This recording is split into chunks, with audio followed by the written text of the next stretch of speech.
देश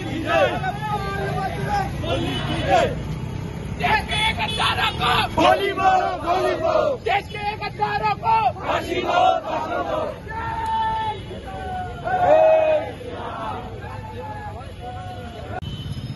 छत्रपती शिवाजी महाराज की जय। मिळालंच पाहिजे, मिळालंच पाहिजे, मिळालंच पाहिजे,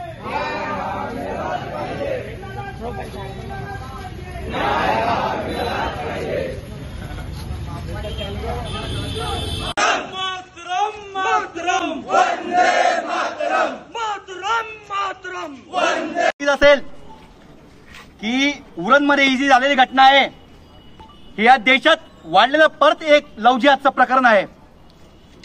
या लव जिहादच्या प्रकरणात परत आपली एक बहीण बळी पडलेली आहे। यशस्वी शिंदे ही तरुणी ज्या वेळेला लग्नासाठी नकार देते त्यावेळेला तिचेही तुकडे केले जातात।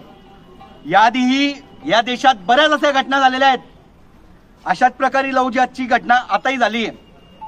परत त्यासोबतच मुंबईमध्ये आपण पाहिलं आपला अरविंद वैश्य म्हणून एक तरुण राष्ट्रीय स्वयंसेवक संघाचा कार्यकर्ता, बजरंग दलाचा, विश्व हिंदू परिषदचा कार्यकर्ता, ज्या प्रकारे लव जिहाद आहेत त्याच प्रकारे एक लँड जिहाद म्हणून या देशामध्ये पोकळी फाटतंय आणि त्याच्या माध्यमाने जमिनी बळकट करणं आणि त्याला जर कोणी आडवा दिला, कोणी त्याला आडवा गेला तर त्याला संपवून टाकणं, अशा प्रकारे या देशामध्ये अत्याचार सुरू आहे।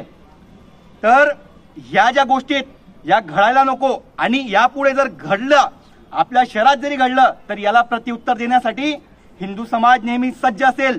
मुघांना न्याय मिळावा यासाठी सर्व हिंदू समाज, अंमनेचा सर्वस्व हिंदू समाज एकत्र आला आहे आणि न्याय मागतोय आणि हा न्याय मिळालाच पाहिजे। आणि यदा कदाचित अंमनेत अशी कुठे स्थिती आली तर सर्वस्व हिंदू समाज झोपून राहणार नाही, तर हा हिंदू समाज जागृत होईल आणि याला प्रत्युत्तर देईल।